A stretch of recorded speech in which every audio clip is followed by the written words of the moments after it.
Lagi namin hinahanap yung positibo sa mga nangyayaring negatibo. Kasi kung titignan namin yung negatibo, ano man yung mangyayari sa negative na yun, mangyayari at mangyayari yun di ba? Kung titignan namin yung positibo sa mga negatibong nangyayari sa amin, mas madadala namin siya na maayos at mas madali namin siya mapagtatagumpayan. Kasi, alam mo, mas magaan mo siyang madadala kaysa sa negative na ngayon nangyayari. Negative pa yung pagtanggap mo sa sarili mo. E di lalong pababa yung pakaramdam, di ba? Tuwing may nangyayari sa amin na hindi maganda, iniisip ko na lang na may mas hindi magandang mangyari sa amin kung hindi ito nangyari. Ngayon, lahat naman yung nalalampasan namin at alam ko naman na ganun din kayo, malalampasan nyo niya kung ano yung mga pinagdaraanan nyo ngayon. Normal yun na minsan iindahin mo, pahinga mo lang yan, hinga mo lang ng malalim yan, ipikit mo lang ng ilang minuto, ilang oras yan, tapos magnilay-nilay ka, hanggang sa makarecover ulit yung isip mo at malaman mo talaga kung ano ba talaga yung dapat at tama mong gawin sa buhay. Meditation, kumbaga, pahinga ka saglit, and then pag-aralan mo kung tama pa ba yung sitwasyon mo, tama pa ba yung galaw mo, tama pa ba yung iniisip mo. Pero mas malaki dapat yung chance palagi ng positive side na itutuloy ko kung ano to, parang ganun, para pag tumayo ka na ulit, tutuloy mo pa rin kung ano yung umpisahan mo, na alam mo namang merong patutunguhan. Magtiwala tayo sa kung ano yung nagagawa nito. Kapag hindi natin ginagamit yan, dun pa lang talo na tayo agad, wala pang pagsubok, talo na tayo, kasi yung mismong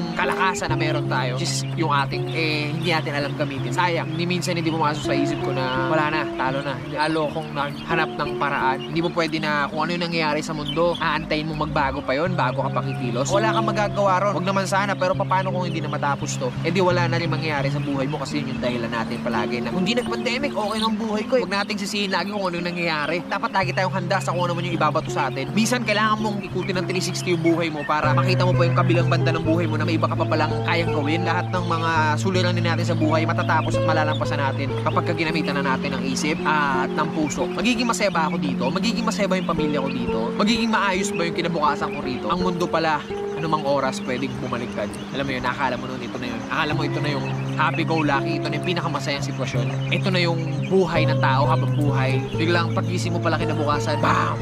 Ayoko magsayang ng panahon kasi yun na, walang may alam kung ano mangyayari bukas, o anong mangyayari susunod na araw. Magiging maayos ba o hindi? Kaya dapat bawat araw samantalahin natin. Kung ano man yung mga pinagdaraanan nyo ngayon, palagi nyo tandaan na malalampasan nyo yan. Kaya nga pinagdaraanan kasi dapat daanan lang natin yan. Huwag nating tatambayan. So, mahalin natin ang bawat isa, mahalin natin sarili natin, mahalin natin ang mga taong nagmamahal sa atin. Ano man ang mangyari, ano man ang mga negatibong dumating sa buhay natin, lagi natin tignan ang positibong parte nun dahil meron at meron yan. Lahat na nangyayari sa atin ay merong dahilan. Kaya huwag tayong paghihinaan ng loob. Yan ang unang-unang magiging dahilan ng pagkatalo natin.